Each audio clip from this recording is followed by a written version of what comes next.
हाँ जी, hello everybody, let's continue our topic garbage in garbage out. Now our topic is disposable of garbage, यानी अब garbage को हम कैसे फेंक सकते हैं। कंपोस्ट इज अ नेचुरल, अब 3 मेथड है, कंपोस्टिंग, लैंडफिल एंड इंसर्नेशन। कंपोस्टिंग क्या है? वो एक नेचुरल फर्टिलाइजर है कंपोस्ट। इसमें न्यूट्रिएंट होते हैं प्लांट की ग्रोथ के लिए। ये एज अ मैन्योर काम करती है क्या इसमें? आपने एक पिट खोदा और उसमें जितना बायोडिग्रेडेबल वेस्ट है, पील्स, आपके वेजिटेबल्स के, प्लांट्स, जो भी आपके किचन में भी जनरेट होता है, डोमेस्टिक वेस्ट, फूड का वेस्ट, फॉलन लीफ, सूखी हुई पत्तियां, इन सबको आपने उस गड्ढे में, पिट में डाल दिया और फिर आपने उसे ऊपर से कवर कर दिया। और जब आप इसे ऊपर से कवर करेंगे तो ये आपका होगा 2-3 महीने बाद आपको ये कंपोस्ट मिल जाएगी। जो इस तरह से मैन्यूर बनती है उसे हम कंपोस्ट कहते हैं और इस पूरे मेथड को हम कंपोस्टिंग कहते हैं। और इसी मेथड में अगर हम रेड वॉर्म्स या अर्थवॉर्म्स ऐड कर दें, रेड अर्थवॉर्म्स या अर्थवॉर्म्स, तो ये प्रोसेस और जल्दी हो जाती है और उसे हम वर्मी कंपोस्टिंग कहते हैं। The process of converting biodegradable waste material into compost by the action of microorganisms is called composting। अब ये जो बायोडिग्रेडेबल वेस्ट है उसे इस मेथड में हमने अर्थ में दबा दिया और फिर ऊपर से मिट्टी से कवर कर दिया, तो उसे ये डिकम्पोज कौन करता है? ये हम पहले ही पढ़ चुके हैं, माइक्रो ऑर्गेनिजम्स।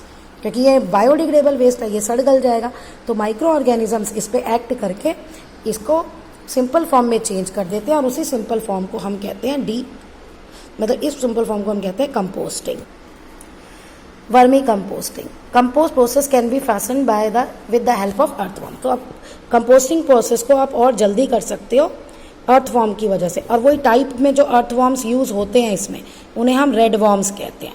रेड वॉर्म्स जो है वेस्ट डंप में इंट्रोड्यूस कर दो पिट में, तो ये जल्दी आपको कंपोस्ट में कन्वर्ट कर देंगे। तो वही the method of preparing compost with the help of red worms is called vermi composting.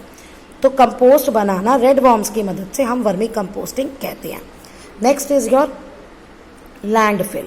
Landfill जो होता है वो क्या होता है? लो लाइंग एरिया होता है, ओपन, बहुत बड़ा, सिटी या टाउन के बाहर, और वहाँ पे हम पूरा सिटी या टाउन का जो गार्बेज है वो हम डंप कर देते हैं। शहर से बाहर होता है बहुत बड़ा एरिया, बहुत बड़ा गड्ढा समझ लो, इमेजिन बहुत बड़ा, और उसमें हम सारा अपना वेस्ट डालते जाते हैं पूरे शहर का।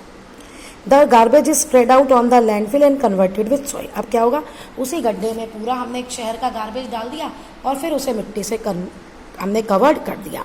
Garbage buried in the landfill state for long time, लंबे समय तक वो वहाँ रहता है और डिकम्पोज होता है धीरे धीरे। जब ये लैंडफिल पूरी तरह से भर जाता है तो उसके ऊपर आप पार्क बना सकते हैं। इंद्रप्रस्थ पार्क दिल्ली का जो है वो इसी का एग्जाम्पल है, लैंडफिल पार्क है वो। यानी पहले कभी वो कूड़ा डालने का जगह होता था जिस पे अब हमने पार्क बना लिया। इंसर्नेशन, हॉस्पिटल वेस्ट जो होता है वो बहुत हजार्डस होता है to health if dumped it open, अगर आप ओपन में डालें।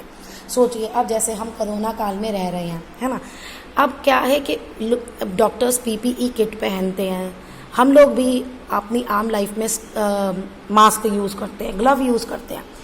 तो अगर हम उसे ऐसे ही ओपन में थ्रो कर देंगे तो वो तो बहुत हार्मफुल है, वो तो औरों में भी स्प्रेड कर जाएगा इन्फेक्शन। तो इसलिए it needs to be disposed of very carefully, इसे बहुत ध्यान से डिस्पोज करना चाहिए। सिरिंजेस, नीडल्स जो हॉस्पिटल में यूज़ होती हैं, उन्हें हाई टेम्परेचर में एक फर्नेंस होता है भट्टी, इलेक्ट्रिसिटी से जो चलती है, उसमें डाल दिया जाता है।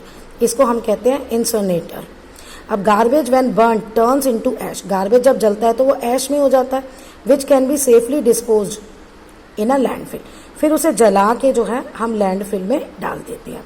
लेकिन ये नहीं है कि हम पत्तियों को जला के, कुछ चीज़ों को जो ऐसे हार्मफुल नहीं है और उनको हम बर्न कर रहे हैं, तो हम तो एयर पोल्यूशन कर रहे हैं, तो उसको नहीं जलाना चाहिए।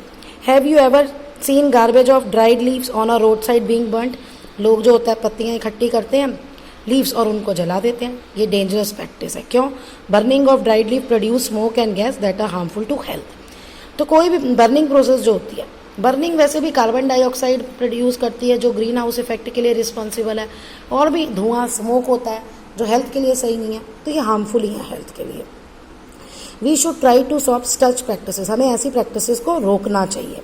Farmers often to burn husk, farmers हर साल पराली, यस, जो ये हस्क होता है वो जलाते हैं हर साल, और उसकी वजह से इंडिया में खासकर दिल्ली में और एरिया नेबरिंग में इतना पोल्यूशन होता है कि पोल्यूशन का लेवल बहुत ज़्यादा क्रॉस कर जाता है ना। काटने के बाद जो उनका गेहूं निकाल लिया, जो बचा वो उसको जला देते हैं।